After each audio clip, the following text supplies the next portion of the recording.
napakaliwanag na ang angkor sa is-iminay na si Eric na anti-communist ay iniipit. Bago siya magbigay ng statement, ay nag-request na siya na bigyan siya ng counsel upang maigiya. At hindi ito binigyan ng chairman sa dahilan na ang mga lawyer ng is-iminay ay representative lang ng is-iminay at hindi representative ng mga angkor tulad kay Eric at si Dr. Badoy. Kaya nagmanifest si Eric na yung previous niyang mga statement ay isang tabi. Ngunit may isang congressman na nag-object na ito raw ay isang out of order dahil walang karapatan si Eric na magmanifest na ang kanyang previous statement ay isang tabi, kundi ayon sa congressman na ito, ang may karapatan lang magmanifest na isang tabi ang previous statement ni Eric ay ang member ng committee. Dahil dito, naging agresibo si Eric at ayon sa kanya, Your Honor, hindi ako magpaparticipate sa inquiry. Kaya inakusahan si Eric ng pambabastos.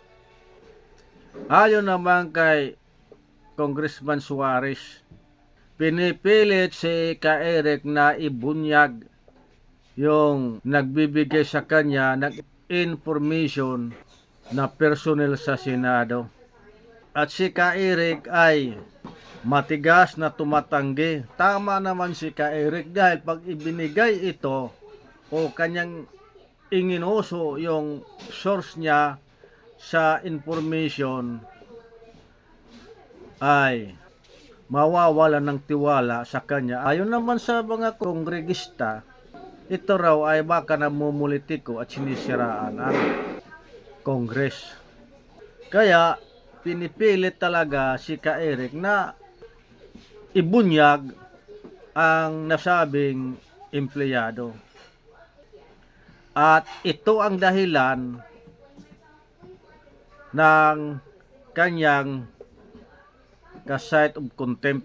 Dalawa, yung pambabastos at ang hindi pagbunyag sa nasabing empleyado sa Senado. Bakit nila pipilitin si Eric na ibunyag? Kung hindi ibunyag ni Eric, trabaho na yan ng intelligence. Bakit parurusahan si Eric? Isa ito klarong pang-aabuso. Talagang tinipit si Eric at si Professor Badoy dahil mga anti-communist. Honorable Suarez, di po ba? Opo. Hindi ba sagutin lang ng resource person or witness yung katanungan mo na? Okay. Bago siya mag-explain. Okay. Resource person. Okay. Thank you for the reminder, Congressman Hapon, sir. And to the members of this committee, I feel, and it is my right to state before this committee and the August Chamber of Congress, that this committee is not above the law. No one in government is above the law. We are a government of laws.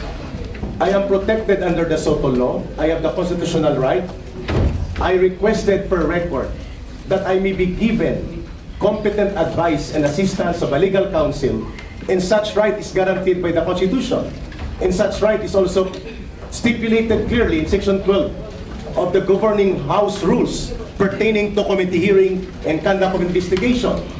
And even if I am not in a court trial, the right to seek out counsel advice and assistance from a counsel is a part of principle of due process, a principle guaranteed by the Constitution. And I believe before I answer any further question, may I manifest respectfully and humbly before this committee that all the statements, even after under oath, in the absence of competent legal advice and assistance previously, may be granted to be stricken off the record because I believe my constitutional rights were violated. Point of order. Yes, Honorable. The answer manifestation of Mr. Cedes is out of order. He is out of order because you cannot dictate in this house and you cannot move. Only members of you ask members of this house. Yes, I am explaining. No. I am not moving. No, your manifestation is out of order. I am Do requesting. not lecture us No, I am about not the rules lecturing. of this. I am standing up for my right. I am standing up for my right. Remember, we might cite you in contempt. Then so be it. Your Honor. You challenge us? Yes. Okay. If that will be seen in the nation na walang karapatan ang mga invited guests dito na magpahayag, Your Honor, with due respect to you, I do not believe na ang kongresong ito ay lalabag sa karapatan ng mga mamayan. Yes. Mr. Chair. So be it, Your Honor. It's out of order. And what's the position of the chair? I will not, Mr. Chairman, I will not give up my right to free speech and be respected under the Constitution because this August Chamber is obligated by law. Dali na po. Eric. May I explain why I... Yes, the Honorable Ako is recognized and I understand. Yung sinasabi po ng ating mga ng ating bisita. Pero alam po ninyo, kung ang ginagamit niyo po ay yung hearing nung huli at wala kayong representasyon, hindi po namin kasalanan. Kasalanan po ng mga abogado ng SMNI dahil sila mismo on record ang nagsabi na they are here to represent SMNI and not the anchors because dumistansya nga ako sila. Ang sabi nila, hindi po namin trabaho ang bigyan ng representasyon ang anchor. That's why nung humingi po kayo, ang pinalawanan ko, hindi po pwede sila magdepensa sa inyo. Dapat po humingi kayo ng iba. Dahil hindi po pwede sila magdepensa because they are on record. Under oath, ang sabi nila, kami abogado ng SMNI at hindi kami abogado ng mga anchor. Klaro po yan, Kyrie. At you cannot, you're not allowed. I'm good, yes. I just like to explain why I cite him as out of order. Because he manifested that the previous records, it is taken out of records. And as resource person, they are not allowed. Your Honor, I am going to be detained in this chamber and I am submitting myself before the country in protest. My constitutional rights are violated in this committee. I'm sorry to say, let me be detained in this chamber and be cited in contempt. I will not participate if my constitutional right will not be guaranteed. You are not here Mr. Chairman, to decide for my constitutional rights. let me finish. There's a point of order, the Honorable Let me Fernandez. finish. What I'm saying, I am not telling you to stop. What I'm saying is, by out of order, dahil sandali, makinig ka. My out of order is all about your manifestation to straighten out. Patapusin mo ako. Yes, sir. Huwag ka may bastos.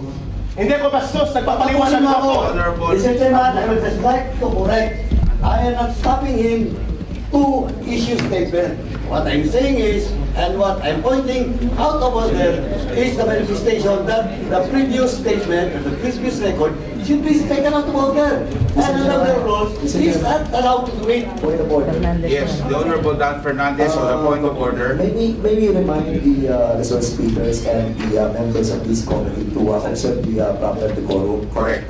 If the chairman acknowledge a certain personality, let him speak and Yes. don't interrupt the members of this committee while the members given the right to speak. Maraming salamat po, Mr. Thank you, Chairman. the Honorable Dan Fernandez. The Honorable Ako is recognized.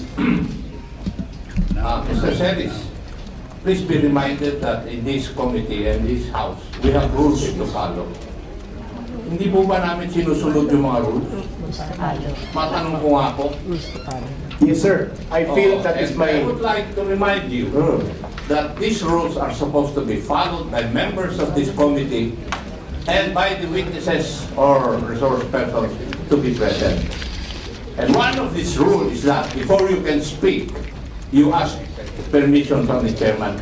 Kami nga, hindi kami nagsasalita na walang permission yung chairman. You better follow that rule. Otherwise, baka mapilitan akong gawin yung hindi ko dapat gawin. Now, Mr. Celis, for the last time, please identify your source. Mr. Chairman, may I be allowed to answer? Mr. Chair, this is the fourth time I ask Mr. Celis this question. And every time I ask him this question, ang laki ng introduction, wala pa rin yung sagot. Pwede po ba this time, pag pinagbigyan natin siya magsalita, sabihin niya na po yung pangalan? Kasi kung mag-introduction lang kayo, tapos i-cite na naman, dinisalaw ko na. Sinasabi ko na hindi namin kaya tanggapin yung SOTO for this particular issues, and we provided the basis for that too. Sa mga binigkas ng provision, doon ko mismo hinugot ko yung argumento namin. Ngayon, kung hindi ko yung sasagot, we will not allow you anymore. Kasi, nag-request si Congressman Suarez ng kasagutan, pangalan ang kailangan niya. Mr. Chairman, may I Magbibigay po kayo ng pangalan o hindi? may I request that I be allowed to confirm with my legal counsel, please? O they're right beside you, they can confirm. May I request for at least a Yes. 1-minute conference with him? Please.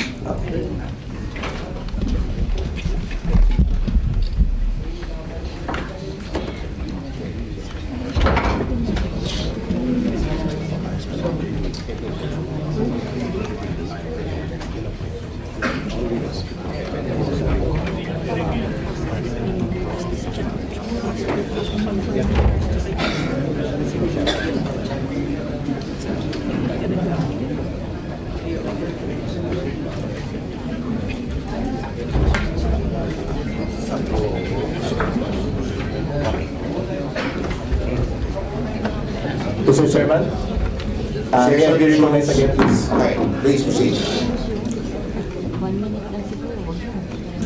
In our constitutional democracy, only the courts can interpret the laws, not Congress. Okay.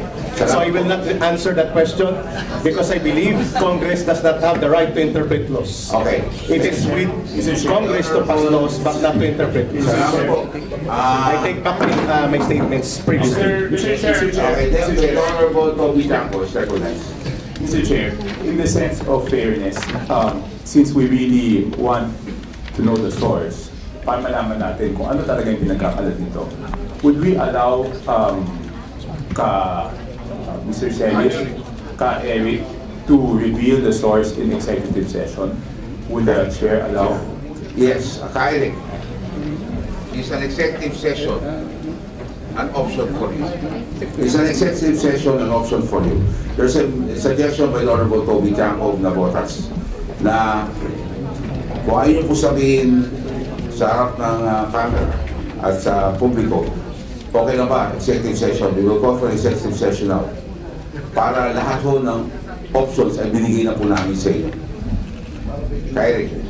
That would be very dangerous for other media practitioners present here because it will create a very dangerous and negative precedence on the protection of source provided by law. I will refuse it, Your Honor. Salamat po. Mr. Chair, the Honorable Toby Chanco is still recognized for a follow-up question. I just wanted to manifest that the reason that we're suggesting an executive session is to show na tayo naman, hindi naman tayo, na binibigyan natin siya ng pagkakataon na i-reveal. Kung talagang gusto niya pangalagaan, at least an executive session. But it seems ayaw niya pa rin po, Mr. Chair.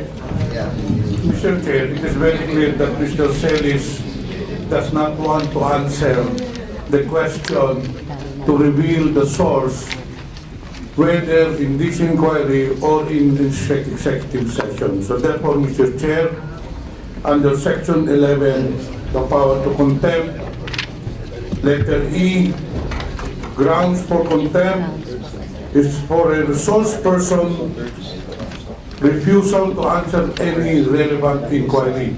Actually, Mr. Chair, Mr. Celis has already violated two provisions of Section 11. The first one, acting in a disrespectful manner, and the second one, which is very more important rather, is his refusal to answer the question in a relevant inquiry. On this note, Mr. Chair, I move to contempt, to cite for contempt Mr. Celis for on these two grounds under Section 11. So move, Mr. Chair. There's a motion. Second the motion. There's a second. Any objections?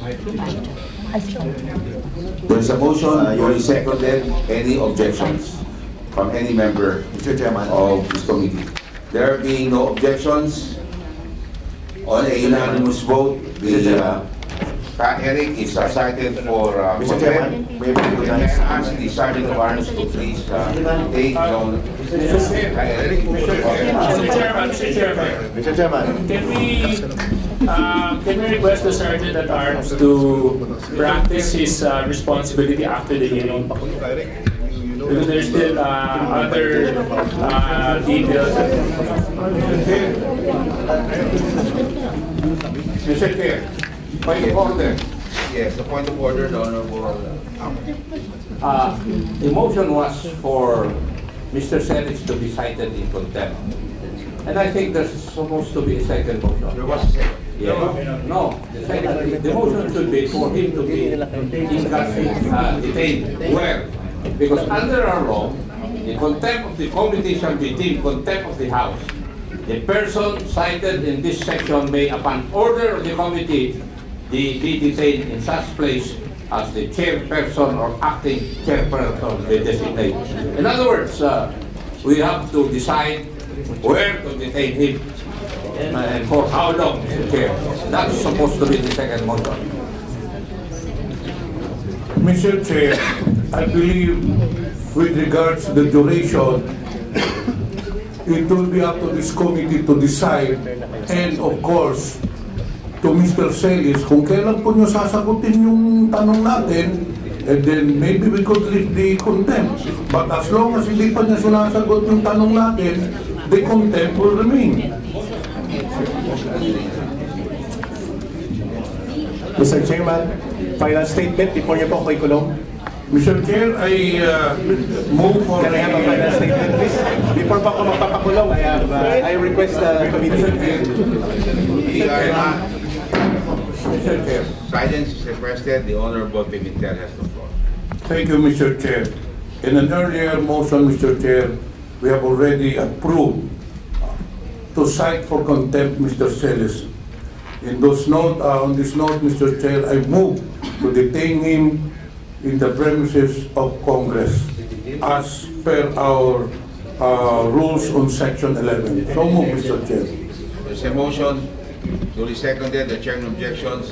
The motion of the Honorable Pimentel is okay. So, Sergeant Barnes. Mr. Chairman, honorable members of the committee, may be given 1 minute, please. In relation to the motion, Oh. can I have... Because it is required The two-thirds po bumunto. The Honorable Paduano is recognized. Mr. Chairman,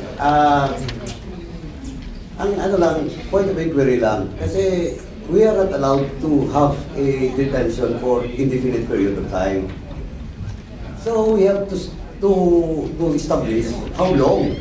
And the lifting of such detention will depend on the members of this committee, of course, with the cooperation of the person in contempt. So we have to establish how long, because we are not allowed to detain indefinitely based on so many jurisprudence, Mr. Chairman. Mr. Chairman. Mr. Chair, Mr. Chair.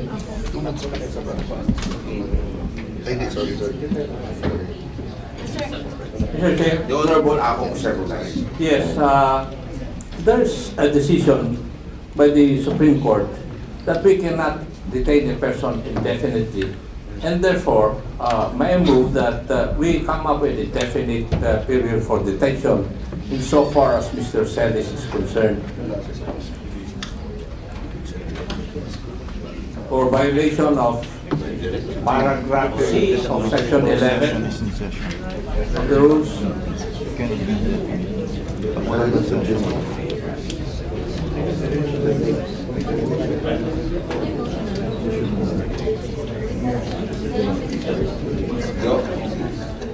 The Honorable Ako, would you like to make a motion? May I move that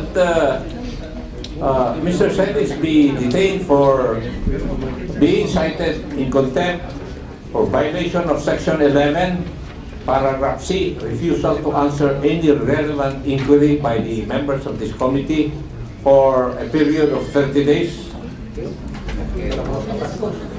Mr. Chairman.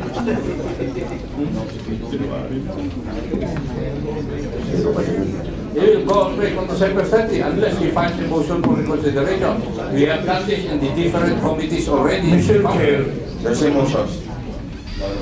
the reason why we cited Mr. Celis for contempt is because he does not want to answer the question. That is precisely why he violated paragraph C. So why will we give him a timeline? Eh kung kahit na hindi pala siya sumagot, papalabasin natin si Mr. Celis. The reason why we cited him for contempt, eh gusto nga natin na sagutin niya yung relevant inquiry natin, nasagutin niya kung sino yung source niya. So I believe that we should not give a timeline, Mr. Chair. After studying the jurisprudence of Mr. Chair, I submit to the wisdom of this committee. Mr. Chairman, Okay, session is suspended. Mr. Chair, I would like to amend my previous motion. Therefore, Mr. Chair, I move to detain Mr. Celis for he was cited in contempt until the adoption of the committee report at the plenary session, Mr. Chair. So moved. Okay, so that is also an amendment to the motion of the Honorable Ako early on. There's a motion amending the motion of the Honorable Ako. Any second? Seconded? The chair hearing no objection. The chair adopts and approves the motion of the Honorable Johnny Pimentel. So the Sergeant of Arms is hereby directed to enforce the decision of this committee. Mr. Chair, can I make a comment, Mr. Chair? Session suspended. Attorney Tolentino. Thank you for this Kangaroo Court. Session suspended. Thank you for this Kangaroo Court. Thank you for this Kangaroo Court.